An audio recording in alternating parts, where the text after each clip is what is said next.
성부와 성자와 성령의 이름으로 말씀드립니다. 네, 한 주일 동안 잘 보내셨나요? 네. 날씨가 갑자기 시원해지니까 되게 오랜만에 뵙게 되는 것 같아요. 우리 옆에 분들 한번 인사 나누실까요? 예수님 이름으로 축복합니다. 예수님의 이름으로 사랑합니다. 예수님의 이름으로 축복합니다. 예수님의 이름으로 사랑합니다. 네. 다들 얼굴이 환해지신 걸 보니까 행복하셨나봐요. 저만 행복한 줄 알았더니 다들 행복하게 명절도 잘 보내시고 또 건강한 모습으로 뵙게 돼서 참 반가운 것 같습니다. 오늘 우리 함께 읽은 복음 성경의 말씀은 순환에 대한 두 번째 예고의 말씀인데요. 더 엄밀하게 말하자면 예수님이 죽음만 이야기하신 게 아니라 뭐예요? 사흘 만에 부활하실 것이다 라고 말씀해 주셨기 때문에 순환과 부활에 대한 두 번째 예고라고 하는 것이 더 명확할 것 같습니다. 지난주에 첫 번째 순환 예고 때 어떤 일이 있었죠? 베드로가 펄쩍 뛰면서 큰 소리로 마치 윗사람이 아랫사람을 혼내는 것 같은 그런 어투로 말하는 장면이거든요. 절대로 그래서는 안 됩니다. 아주 강력하게 예수님이 그냥 대충 그냥 절대 그러면 안 됩니다 정도가 아니라 아주 강력하게 그런 일은 절대로 일어나서는 안 됩니다 이렇게 이야기했습니다. 오늘은 예수님께서 그런 제자들에게 계속해서 하느님 나라의 복음과 또 십자가의 순환과 부활에 대한 이야기를 따로 가르치셨는데도 제자들은 그것을 다 알아듣지 못했다고 합니다. 어떻게 표현되어 있습니까? 제자들은 그 말씀을 깨닫지 못하고 묻기조차 두려워했다. 그러니까 신앙은 이런 것 같아요. 우리가 예수님을 받아들이고 예수님을 따르게 될 때는 두려움이 뭘로 변해요? 기쁨으로. 걱정이 사라지고 두려움이 기쁨으로 변화되고 걱정이 평화로 변화되는 것을 우리가 잘 알게 되는데요. 반대로 말씀을 듣기는 들어도 깨닫지 못하고 여전히 자기 마음대로 살아가는 사람들의 도착하는 곳이 어디예요? 두려움이라고 이야기하는 거죠. 제자들이 예수님 곁에 있고 날마다 예수님을 만나고 예수님이 특별하게 그들에게도 말씀을 알려주지만 그들이 여전히 자기의 뜻대로 오늘 어떤 사건이 있어요? 누가 제일 높으냐 라고 하는 삶의 방식을 변화시키지 않을 때 그들이 도달하는 곳이 두려움이라고 하는 것입니다. 여러분 신앙생활 하시면서 두려움이 사라지게 되기를 바랍니다. 내 뜻을 버리고 예수님의 뜻을 따르면서 두려움에서 기쁨으로 걱정, 근심이 사라지는 그런 축복을 우리 모두가 다 누릴 수 있게 되기를 간절히 바랍니다. 오늘 말씀의 핵심은 사실 내 이름으로 예수님의 이름으로 어린아이 하나를 받아들이는 것이 오늘 전체의 이야기를 아는 중요한 키가 되고요. 또 우리가 계속해서 하고 있는 신앙생활이 무엇인지를 우리에게 이끌어주는 아주 중요한 이야기라고 생각이 듭니다.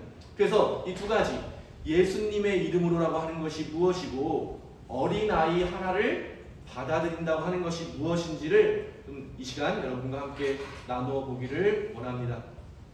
예수님의 이름으로라고 하는 게 무슨 말일까요? 예수님의 이름으로.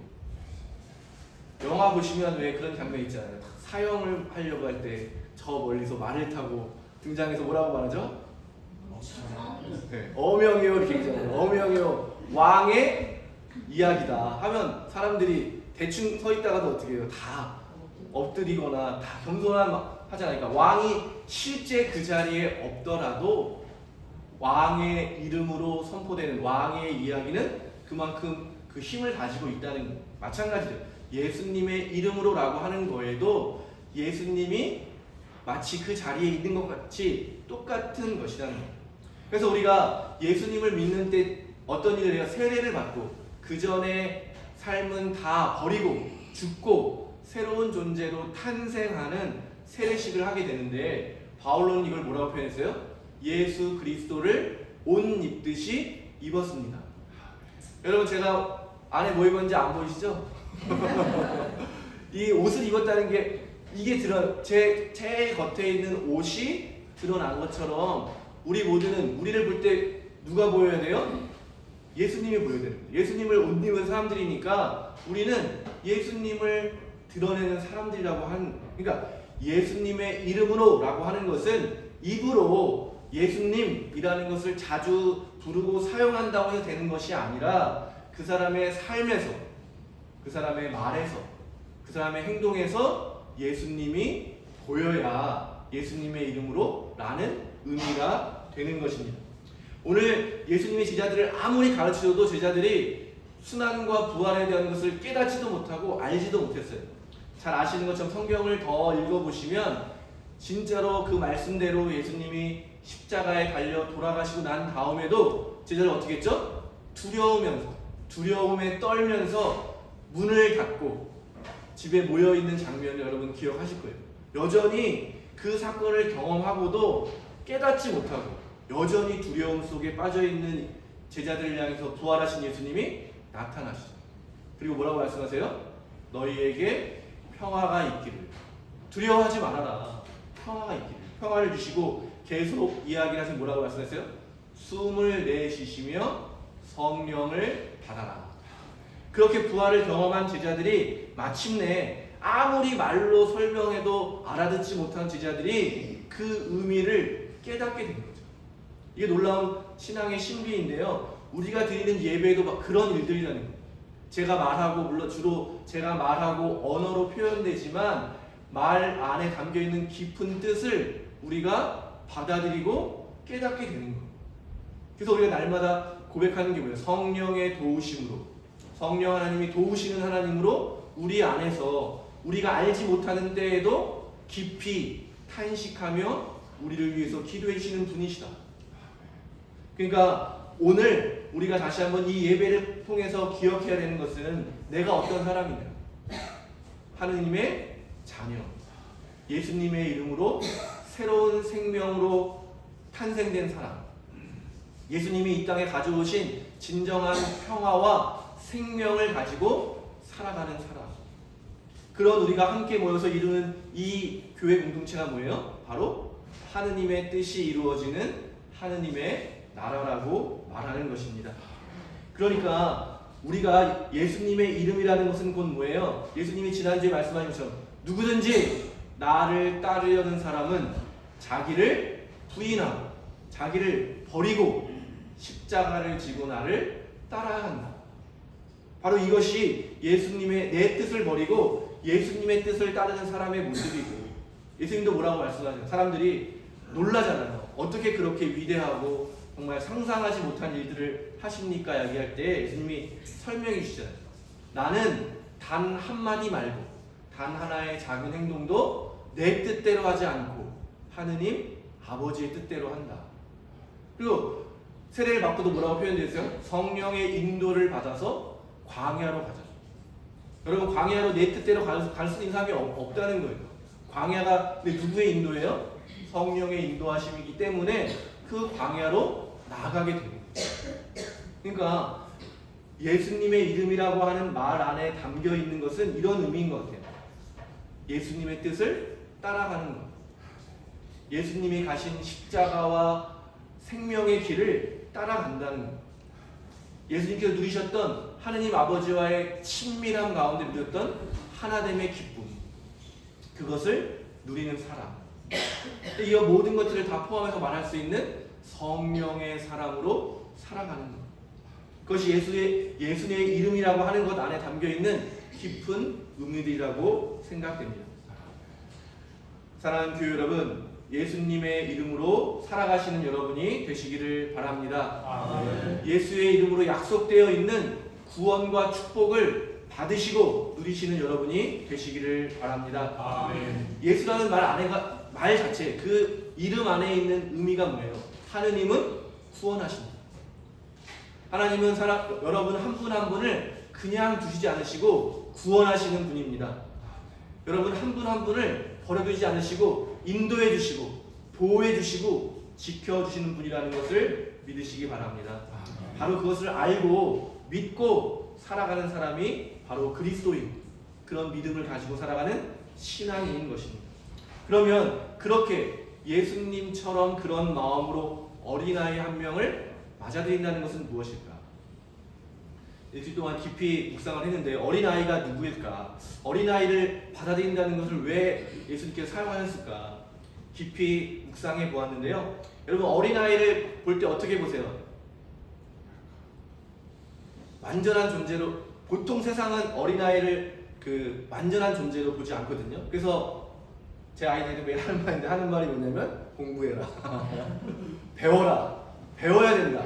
공부해야 된다. 그러니까 이미 완성된 존재가 아니에요. 그러니까 가르치려고 하고 또 그렇게 하면 안 된다. 통제하는 거죠. 가르치고 통제하고 통해서 어린아이가 성장해서 어떤 존재가 돼야 되는, 비어있는 뭔가 플러스 되어야 된다라고 하는 미완성의 존재로 보는 거예요. 그러니까 함부로 대하게 되죠. 어른들이 어린아이를 대하는 태도 안에는 뭐 겉으로는 친절하게 말할 수도 있고 뭐 사랑하기도 하지만 대부분의 태도는 뭐냐면요, 너는 내가 가르쳐줘야 되는 사람이야. 너는 내 말을 들어야 되는 사람이야. 내 말을 듣지 않으면 안 돼. 너는 나쁜 아이가 되는 거야. 나쁜 존재가 되는 거야. 이런 그런 태도가 우리 안에 있다는 거죠. 근데 예수님이 뭐라 그래요? 맞아들여라. 있는 그대로 맞아들여. 뭔가를 더 더해야 되는 존재가 아니라고 하는 거예요. 그냥 예수님은 아이들을 축복해 주시잖아요. 축복해 주시고 안아주시고 사랑해 주시는 존재라는 거예요. 그런데 어린아이를 대하는 태도가 바뀌지 않아요. 잘 생각해 보세요. 우리가 어린아이에게 함부로 대하는 태도들을 결국은 나 자신에게도 마찬가지고 다른 사람을 대하는 태도에도 변하지 않는다는 거예요. 그래서 사람들이 어떻게 살아요? 내 말을 안 듣는 사람을 어떻게든 내 말을 듣는 사람으로 만들고 싶은 욕망이 있는 거죠. 그러니까 어떻게 돼요? 나이가 많던가 힘이 세던가 그런 게 있어야 내 말을 듣잖아요. 그러니까 끊임없이 사람들이 그 힘을 가지려고, 그 힘의 근원이 돈, 명예, 지식, 권력 이런 것들을 가지려고 하는 거예요. 마치 사람들을 어린아이 대하듯이 내가 대해서 내 말을 잘 듣기 원하는 마음이 있는 거죠. 다른 사람을 대할 때. 근데 그 예수님이 오늘 얘기해 주시는 어린아이를 맞아들여라, 받아들여라 라고 하는 말씀의 안에는 그런 태도를 버리고 있는 그대로 볼 줄 아는 삶, 그 사람을 존중하는 삶, 그 사람을 사랑하는 삶. 그러니까 그런 태도가 오늘 예수님이 하신 다른 말씀 뭐예요? 첫째가 되려는 사람은 꼴찌가 되어서 섬기는 사람이 되어야 된다. 어린아이를 대할 때 꼴찌가 되어서 어린아이보다 더 연약하고 더 낮은 자리에서 어린아이를 섬겨주고 사랑하는 존재로 살아가야 된다. 근데 이런 변화가 어떻게 된다고요? 어린아이 한 명을 맞아들이는 그런 우리의 시선과 삶의 변화가 예수님을 맞아들이는 일로 되고 더 나아가서는 하느님을 맞아들이는 그런 놀라운 일의 시작점이라고 하는 것입니다. 사랑하는 교회 여러분, 죄인인 우리를 죄인으로 보지 않으시고 사랑스러운 아들, 딸로 봐주시는 하느님의 시선으로 우리 모든 사람들을 보실 수 있게 되기를 간절히 바랍니다. 예수님의 이름으로 어린아이를 맞아들이시는 여러분이 되시기를 간절히 바랍니다. 제가 미국에 아주 유명한 미술관에 한번 간 적이 있었는데요. 여러 그림이 있는데 정말 진짜 유명한 그림들이 너무 많아가지고 하나하나 보고 있는데 어느 벽에는 사람들이 너무 많은 거예요. 한 100명 정도가 그림을 둘러싸고 있어가지고 간신히 이렇게 보니까 한 요만한 그림인데 정말 고흐가 그린 그림이래요. 붓꽃이라는 그림인데 아이리스라고 하는 제목의 그림인데요. 보라색 꽃 펴있는 그냥 평범한 꽃이에요. 우리로 따지면 뭐 개나리, 뭐 그런 민들레 이런 꽃처럼 그 사람들, 서양 사람들이 자주 보는 그런 꽃을 그린 그림인데 제가 볼 때는 뭐 저렇게 볼만한 가치가 있나 해서 여기까지 왔는데 공부를 해봐야겠다 해서 그 데스크에 가면은 그림을 설명해주는 그 녹음되어 있는 거 있잖아요. 그 기계를 빌려가지고 신분증을 맡기고 빌려가지고 그 그림 앞에 서가지고 그 설명을 듣는데 거기에 이렇게 설명해 주더라고요. 고흐가 그 그림을 설명하면서 이렇게 얘기했대요. 예술가는 사물에 있는 그대로 본질을 잘 보는 사람들이고 그 본질을 사람들에게 잘 표현해 주는 사람입니다. 사람들은 날마다 자기 주변에 길가에 펴 있는 그 붓꽃이라고 하는 꽃을 알아차리지 못하는 거죠. 그런데 이 화가는 그 꽃 안에, 흔한 꽃 안에 담겨 있는 아름다움을 보고 그 아름다움을 사람들에게 보여주는 거죠. 그래서 위대한 작품이 됐고, 쟤는 잘 안 보였지만 사람들이 그토록 그 그림을 보고 싶어서 차례를 기다리면서 그 그림을 한번 보려고 하는 것이 아닐까. 그 이야기를 제가 듣고 많이 깨닫게 됐어요. 사실 그리스도교 영성, 그리스도교 신앙도 마찬가지거든요. 신앙으로 살아간다라고 하는 건 뭐냐면요, 사물과 사람, 날마다 경험하는 현상과 사건들을 내 눈으로 보는 것이 아니라 하느님의 눈으로 보는 건데요, 있는 그대로 보는 거예요. 근데 우리가 삐뚤게 보는 거예요. 이렇게 왜곡돼가지고 내 경험, 내 시선으로 보면은 그게 왜곡되는 거죠. 그런데 그리스도교 신앙이라고 하는 거는 그런 삐뚤어진 내 시선이 아닌 하느님의 시선으로 세상을 바라보겠다라고 하는 것입니다. 그러니까 그리스도교 영성은 거기부터 시작하는 거예요. 그러니까 그렇게 내 눈이 아니라 하느님의 눈으로 봤더니 만물 안에 하느님의 기운이 깃들어 있구나. 하나님의 사랑이 그 안에 담겨 있구나.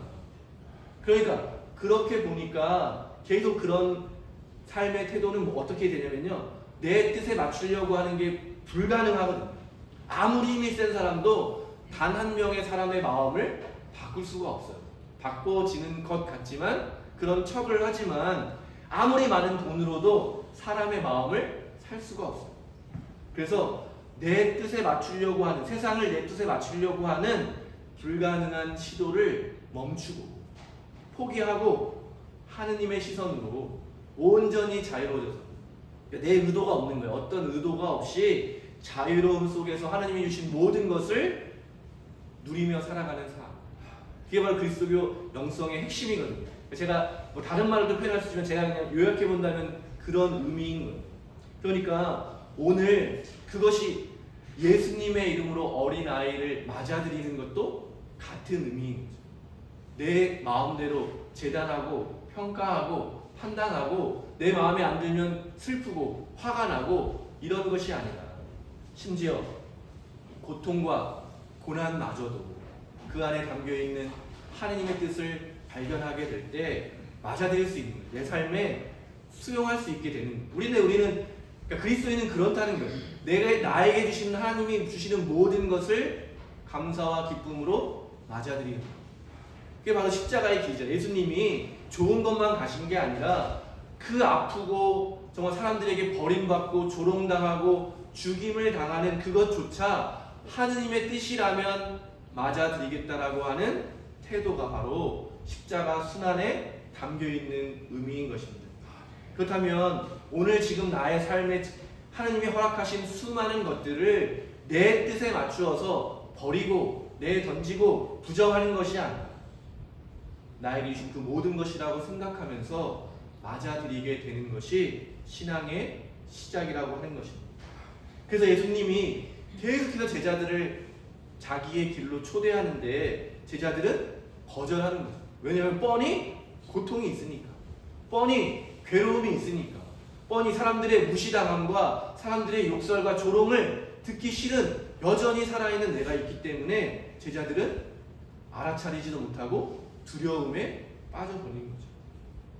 그러나 하나님께서는 두려움에 빠져있는 사람들을 건져주시고 구원해 주셔서 기쁨과 평화로 인도해 주신다고 하는 것을 여러분 기억하시고 믿으시게 되기를 바랍니다. 아멘. 오늘 예배 가운데 우리에게 허락하신 수많은 모든 것들을 어린아이를 예수님의 이름으로 맞아들이는 것처럼 우리의 삶을 그렇게 긍정하고 맞아들이게 될 때 우리가 신앙인으로 새로운 길이 열리게 되고 우리에게 약속해 주신 수많은 축복들과 또 주님께서 우리에게 진정으로 주기 원하시는 참된 생명이라고 하는 길이 우리에게 시작될 줄로 믿습니다.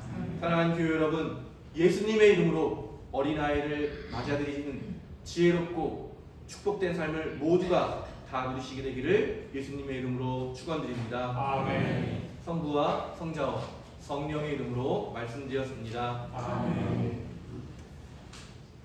니케아 신경